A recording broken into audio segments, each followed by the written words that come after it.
मिरजेच्या ऐतिहासिक गणेश तलावाजवळ कचराच कचरा, प्रशासनाचा ढिसाळ कारभार।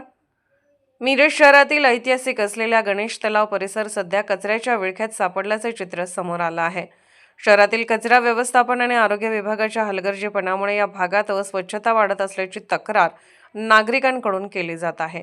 स्थानिकांच्या म्हणण्यानुसार महापालिकेच्या घंटागाड्या वेळेवर न आल्याने कचरा नियमित उचलला जात नाही। परिणामी नागरिकांना नाईलाजास्तव कचरा रस्त्यावर टाकावा लागत असून ठिकठिकाणी कचऱ्याचे ढीग साचलेले दिसून येत आहेत। या परिस्थितीमुळे परिसरात दुर्गंधी पसरून आरोग्याचा प्रश्न गंभीर बनत आहे। विशेष म्हणजे गणेश तलाव हा मिरजमधील एक महत्त्वाचं पर्यटन स्थळ म्हणून ओळखला जातो। दररोज अनेक नागरिक व पर्यटक येथे फिरण्यासाठी येत असतात। मात्र सध्या या परिसरातील अस्वच्छतेमुळे तलावाचे सौंदर्य मलिन झाले असून नागरिकांमध्ये नाराजी वाढत आहे। कमानवेस परिसरासह गणेश तलाव परिसरात कचऱ्याचा बोजवारा उडाल्याचे दिसून येत आहे। स्वच्छता निरीक्षकांचे दुर्लक्ष असल्याचा आरोपही नागरिकांकडून केला जात आहे।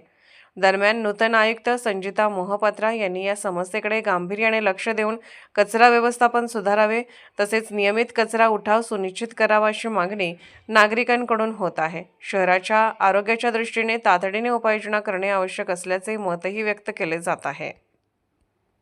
शिवाजी गवळी, गोपाळकृष्ण पुजारी।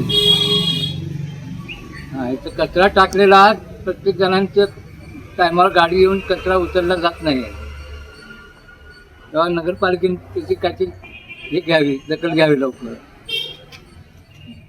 तलाव आहे आणि देवस्थान एक धार्मिक आहे, पण इथं कचरा टाकलेला वेळेवर उचलला जात नाही, तेव्हा आरोग्याचा प्रश्न येतो। इथं हा नगरपालिकेने इथला कचरा वेळेवर येऊन सगळा उचल करावी एवढी आमची नम्र विनंती आहे। शिवाजी गवळी।